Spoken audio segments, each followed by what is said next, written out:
Hello, pilots. I'm here with Shauna Theriault, CFP CPA. Shauna's been with our firm for a little while now. Hello, Shauna. Hi. Many of you have worked with Shauna through your financial planning. So I, as you know, former airline pilot myself, I'm very passionate about educating pilots about money, about investing, and I care about you guys very much. And there's some things happening right now that I see out there, like on the Delta widget board, on Facebook, people that are talking to us, or I think the most common message I get on a weekly basis, it starts with, I just flew with a guy. Definitely. And he said he's doing, or she said she's doing, and then we hear all the jokes about getting financial advice from a pilot. And yet we all get financial advice from a pilot, it seems like. I think it's great. It keeps us on our toes anyway. It's like, That's oh, wait, right. what are we talking about? I fully understand that on a 4-hour flight, you run out of things to do and talk about, and money and politics seem to come up more maybe than they should. But in all seriousness, I'm very concerned about some trends. We'll talk about the first one. So the first one is there's an advisor out there who is also a pilot, and he complained, or he is telling people to convert everything into a Roth now. So what that means is if you had $3 million in your account and most of it was pre-tax, he would have you convert all of it into the Roth side. So if you're making $300,000 or $500,000 a year, you'd have $3 million in additional income that year. It's going to push you into the highest tax bracket possible, state and fed. And then he'd have you convert all future contributions, like the 17% that you get, convert that. And then he'd have you do a mega backdoor Roth in addition. So put everything into Roth. Mm-hmm. And first of all, there's no data that supports that. If there is, I haven't seen it, and it would be wrong. So we have very smart people here. We had about 5 people sitting around a table trying to determine, where this data is coming from. So I'll explain this to you really quickly, because I want to move on to something I think is even more dangerous. If you're converting to the highest tax bracket, you have to be using some assumptions that the future looks really, really grim when it comes to taxes. So you're assuming that your tax rate in the future is going to be 37% or higher. 37% is our highest tax bracket right now. Mm-hmm. A lot of people are saying, hey, there's we have all this debt we have to pay for. Tax rates are going to be really, really high. Well, first of all, your income will not be as high 20 years from now, if you're near the retirement age. So therefore you would be in the lower tax bracket. Even your RMDs, for most people, are not going to put them into the 37% tax bracket with RMD, required minimum distributions from your IRAs. So my point on here is there is no reason to be paying the highest tax possible today, because you are not going to be able to recoup that in the side of Roth going forward. There's no amount of growth that in a normal investment like the S&P 500 that's going to be able to make up for that. So that's really, really bad advice. And I would not do that. The second thing is these mega backdoor Roths. So when we do financial planning, we typically don't include you doing a mega backdoor Roth. What that simply means is that you're racing the company. You're trying to put everything as much as you can into the after-tax side of the 401k plan, and then convert it to Roth before with your own money before the company hits their maximum 69,000. And then after 69, you'd go into the market-based cash balance plan, or you would get additional money in your paycheck if you did not participate in the market-based cash balance plan. So in that scenario, I will say if you're way behind in retirement savings, that's probably a really good strategy. If you're concerned about disability, being out of work sooner, maybe that's a great way to put money in there. But I think for most families, we'd rather see you put the maximum in, which would be the $23,500. If you're over 50, you can do the catch up. We'd rather see you take extra dollars. We call them opportunity funds. I'd rather see you put that money into an opportunity fund to where you can save money into a brokerage account, maybe not necessarily for retirement. It could be for a second home. It could be for many things down the road.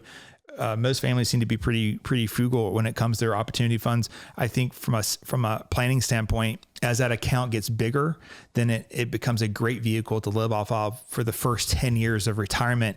And then you can convert IRA to Roth at a very low tax bracket because you'd have very little income during that time period. Now, again, I'm talking to the masses now. So most pilots are married to nurses and teachers. So if you have pensions, then that changes the game a little bit. If you have a PBCG pension, that could change the game a little bit, but you can defer it.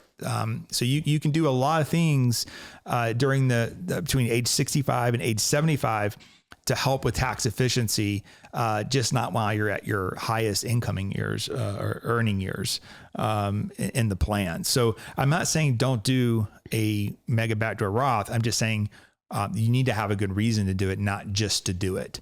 I like options from a estate planning standpoint. It's much easier to handle a brokerage account than it is a Roth or an IRA account. So that being said, I'll bring Shauna into the discussion because she has done some great work with what I would think would be a slam dunk for converting everything to Roth.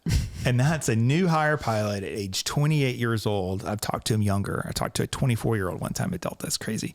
You don't understand. I worked in the airline industry in the worst possible time. It was 9/11 and the financial crisis. 28-year-olds were waiting tables. They were not flying airplanes at that point. Yeah, exactly.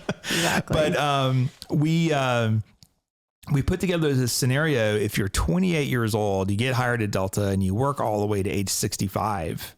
Yeah. You would think that putting everything in the Roth, that means the company doing the company contribution into Roth, converting it. You have to convert those. That's true. And doing your own saving into Roth. So I'll kind of let you walk through this person assumption, right? Kind of somewhat made up, somewhat real. We can't say names. Exactly. So we have this scenario where we have a young pilot and they're making a high income and their income's going up. And I just use straight line numbers just to make it simple. I did, we're going to share you some screenshots as well. So just assuming that they're deferring the max, I did 2 separate scenarios where they're deferring the max to pre-tax and then another scenario where they're deferring their max to Roth. And in both of these scenarios, the employer contribution, it is not a match because in this situation, the employer or the airline just gives them the straight money. So it's not a match. So you don't have that 345 limitation. And so it's an employer contribution. And then the market-based cash balance plan comes into play as well. And so both of those pieces in both scenarios are going to pre-tax. So the question always is, should I do Roth or should I do pre-tax? And so in this scenario, I'm assuming that in the first one, that everything's going to pre-tax the employee because they're in the 35% tax bracket. And that's very powerful. And so what I'm further assuming is that this is, I think, what most softwares and most people miss is that what are you actually giving up paying the tax now? So you're giving up 35% of your contribution. Well, what if you had that contribution and you invested it in a taxable account? Because most pilots are doing that. Most of you are saving the deferral to your 401 and then you have excess going to a brokerage account. So what is it actually costing you to convert or not convert to not do pre-tax? And so this is very powerful. So with you doing the pre-tax and putting your deferral, which is your, 23,000 plus the eventual catch up here in this situation of 7,500, I didn't increase it. I know it's going up each year, but just for straight line calculation.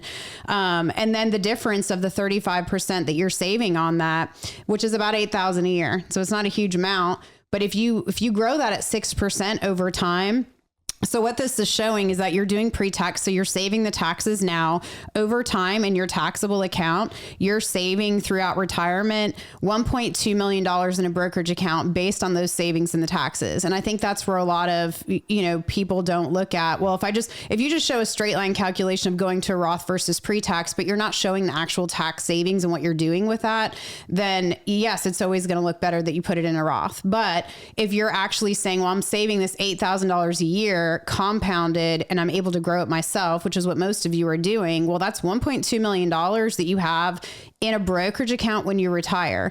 And so your retirement accounts, if you will, are exact same balance, but now you have these buckets. You have these pre-tax, you have Roth, the employer, and the market-based cash balance plan is going to pre-tax. even when I calculate, the required minimum distributions, there is a chance that you may be in a high tax bracket because the required minimum distributions are very high on, that scenario, because you're putting so much in a retirement account for your employer's putting so much in there for you. But even when I calculate that, if I increase the tax rate in retirement, because that time value of money in that brokerage account, and I'm assuming that you take your net required minimum distributions and you put them in the brokerage account as well. At the end in age 95, actually throughout the entire projection that I'm showing, it always shows that you have more money when you do pre-tax. If you're trying to grow your net worth and you say, okay, I'm trying to grow what it grows my overall net worth, then it's always going to show, because that time value of money of what you're saving in tax today, if you turn around and invest that. Now, you could say, okay, well, what if I don't invest it and I'm not a saver? Well, then it may not work that way, but it does give you excess cash flow and you're still retirable because of how much is going in your retirement plan. So that's like a lifestyle decision at that point, if that makes sense. But if you just say, what is going to get me the best bang for my buck? The straight line linear calculation shows that you growing that money that you're saving in taxes today over time is going to give you a high overall net worth. Now, what happens when my heirs get it? And this is always the argument, and I completely understand. And this is a great screenshot here. It shows you where the different buckets are and the assumptions I've used in the screenshot. And so this is the pre-tax. I just did a couple different points, values at retirement. You can see here, you have the taxable, pre-tax, your total net worth at that point at age 65, and then the Roth deferral, pre-tax, and Roth. And there's nothing in the taxable here because, like I told you, we're not investing that amount that you're saving in taxes over time. And so down here, values at age 95. And here's where those buckets are. It's like, okay, I have 47 million, and those numbers are staggering, and it would be different. This is a straight line calculation, but a lot of the pilots do have this. So, 47 million in taxable, 17 million in pre-tax, nothing in Roth, 64 million is your overall net worth. And this is at age 95. So if you did the Roth, the taxable account would be 28 million. And that's because you're taking those required minimum distribution, the net of, and putting it in a brokerage account and growing it. Your pre-tax from your employer contributions is here, and then the Roth. And so this is where we get into the buckets. Well, you could say, this $20 million is going to go tax-free to my heirs. That's true. That's very true. But a couple things I want to point out. You still have pre-tax situation here. So you have income and receipt of a decedent. So that means that your heirs are going to have to pay taxes. There's only a $5 million differential, which is a lot, but they spread it over, they spread it over 10 years. There could be multiple beneficiaries. And if you're charitably inclined with this estate, I would take the charity amount from those retirement accounts first. Don't forget the fact that your taxable accounts get a step up in cost basis if you haven't gifted them or set up separate trusts. But also, so that could go tax-free to heirs, although there's estate tax issues in this whole situation. You have a lot of flexibility leading up to age 95 or what have you, if you have money in the taxable account to be able to look at trust and gifting. Now, you could always take money from the Roth and take it tax-free to look at those trusts and all of the estate planning, but that defeats the purpose of what we're talking about. So the point is that over time in a linear calculation, your overall net worth is still going to be higher doing the pre-tax. So I think the values at retirement are very telling too. So if you did 100% pre-tax deferral, you put your tax savings into a brokerage account, you have 13.1 million. In the Roth deferral, you have 11.9, call it 12 million. So that's the difference. Now, the Roth side, you could say, well, I don't have to pay any more tax. So if I do withdrawal, I have more money. But on the pre-tax side, you have the taxable account, which allows you to have really low income for many years, and then allows you to then do some opportunity in converting at that point if you wanted to. Right. So it's not, I think the calculations that are being shown to people are incorrect, in that they're not taking into account this other side, right, of things, as you have pointed out. Well, and what happens if the government, they talked about a few years ago, well, anybody over $10 million, we're going to make them take it out of their retirement accounts. And they never did that. But they could say, correct. we're going to start taxing Roth. Cause let's not forget the government made up the Roth because they figured out that they would earn more income today if they had your money. Well, so would you. Right. Exactly. Right. So, exactly. And this shows that you do. There's also one of the PayPal creators. He put all his company stock into PayPal when he started the company. And I think he's got over $50 million in his Roth. And so they were like, hey, this is the misuse of a Roth. He's been taking early withdrawals, paying a 10% penalty to buy $1 million homes, but he's only essentially, he sees it, he's only paying 10% tax, right? He's a very high tax bracket. You're approaching those numbers here on the Roth side of hitting those numbers where people will deem you as misusing the Roth, and you could be have some penalties there. So there is some, and Secure Act 2.0, I don't believe that it actually came through, but there are some limitations to how much you can have a Roth in proposal for the future. I think our next 4 years is probably pretty safe with that, but who knows what happens in the future. I like the tax deferral because I don't want to pay tax now. I'm even more excited about just building wealth inside a traditional brokerage account. Absolutely. It's just, you can manage that with ETFs so tax efficiently now.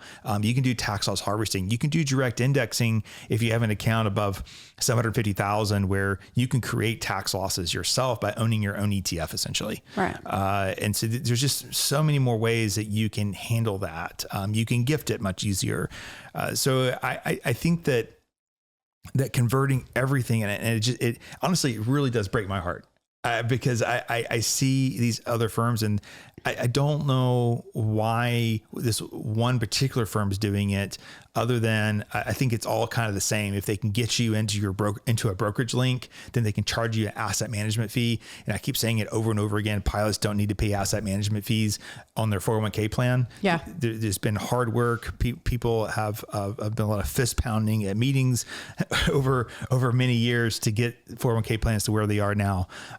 You don't even have mutual funds. You have CITs. I talked about this on our podcast recently, but it doesn't make sense. And so thank you for Shauna and the team for diving into this to try to shed some light on it. Yeah. It doesn't mean that you should not save into Roth.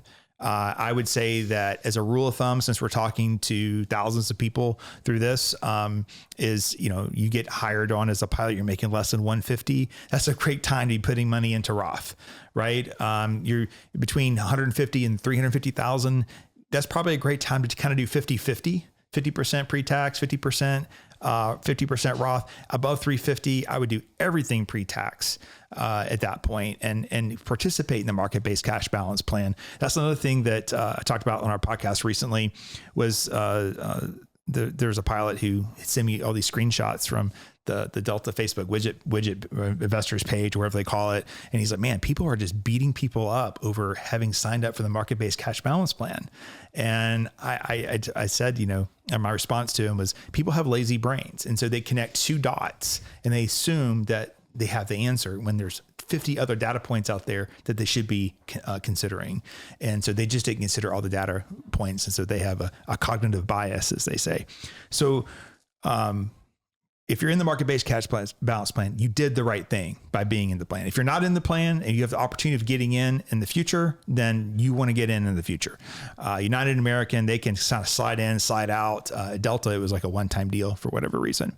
So you want that deferral because of your income being where it is. Yeah. But this data here, if you're older than 28, then it just gets worse. Yeah.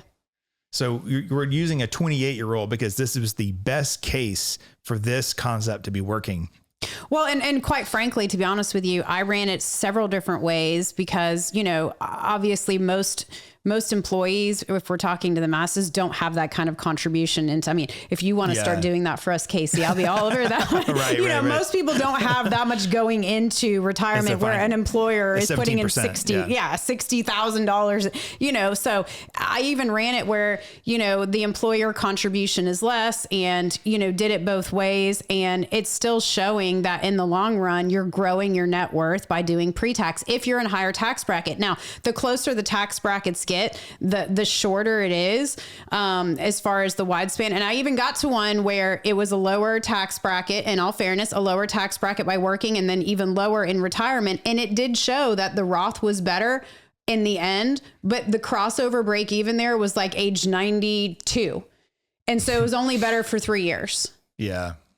And so, you know, because there is power. Now, if you're spending that money you're saving in taxes, then it probably doesn't work. And so if it's a forced savings, then, you know, that would be, but you know, a lot of times when we're in a lower income tax bracket, we're raising kids and we're doing these things and we need the cash flow. And as long as your plan works and you're saving enough for you to retire and you need that cash flow now to have, I don't mean a high standard of living, but to help with college and to help with, you know, just the normal expenses of inflation, and your plan works with that, great. You know, and so some of that is thing to think. So even if you're not investing it, but if you need it for, you know, I saw someone saving money on the outside, going back to that, to pay for the taxes, to convert the employer contributions. And so I looked at that. Well, what is it costing you to pay this each year versus leaving this money invested compared to the required minimum distributions in the future? And it was costing them $10 million versus like $4 million.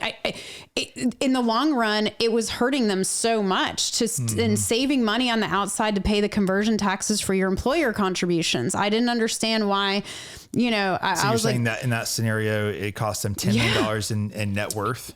Yes. Well, in taxes, because what I did was I said, okay, if you're spending this much, if you could have left that money invested versus, you know, spending it each year to pay the taxes for the employer contributions, if you could have left that invested, you would have had $14 million. But if I look at you not converting that, and you have your employer contributions, and then you're just paying the taxes on the required minimum distributions, the taxes are only $4 million. So to me, it's costing you like $10 million to do that, in my opinion, because that money that 14 million would be gone. Right. Yeah. So, you know, and so it's kind of like if you actually, now that's an extreme example. Again, this person's 28, so the time value of money matters, but in any scenario, even if it's shorter, I wouldn't want to pay the taxes on the employer contributions to have potential tax-free money in the future when I don't know what my kids' tax rates are going to be. I don't know what tax rates are going to do. The CPA in me doesn't want to spend the extra tax. Pilots, sometimes we can be negative, and sometimes we're borderline preppers, I joke. So, you know, the worst case scenario is like, oh my gosh, we got to pay this national debt. So we got to think about, you know, tax rates are going to be 47%. Who knows what they're being told or believe. I don't think that's the case at all. I think tax rates will be very similar to where they are now. It may be even slightly lower because of new efficiencies in the economy, but that could be a whole different podcast. Absolutely. But I think that in the end, we've determined that if you're in the higher bracket, you want to be defer. You don't want to be converting or using Roth, but you do also want to be contributing to what we call opportunity money that's inside a brokerage account. Maybe you don't have to earmark it for retirement. If you're behind, maybe you need to, but it's you're losing a lot of net worth by doing these conversions. And that's the part that, again, we're talking to the masses in this episode, but for people that who want detailed planning, Shauna and Missy, they can do this for you. They can put your numbers in here and figure out what you should be doing, because every family is going to be a little bit different. Fair. We have other families that have a high income with husband and wife, and that's even more so even with pre-tax. Exactly. Right. Or you might have someone who's making around $350, but they're not able to put any money into a brokerage. So we do want to slide a little bit into Roth to make sure that they have a bucket that's tax-free in retirement. Yeah. Right. So it's going to vary by family, but this blanket, I'm going to convert everything, pay all the tax, is very dangerous. I don't know if the people who are giving this advice are fiduciaries or not. If they are, they're going to be liable. In my opinion, they should be liable for giving really bad advice. So hopefully for them, it doesn't come to that, but I think there's a good case for these advisors who are telling this, that they're giving bad advice, that, you know, in the best interest of their client, if they are a client. It could be podcasts that they're doing it on. Yeah. I know it gets out there a lot of different ways, but just remember advice. The best way is given to you specifically about your specific situation.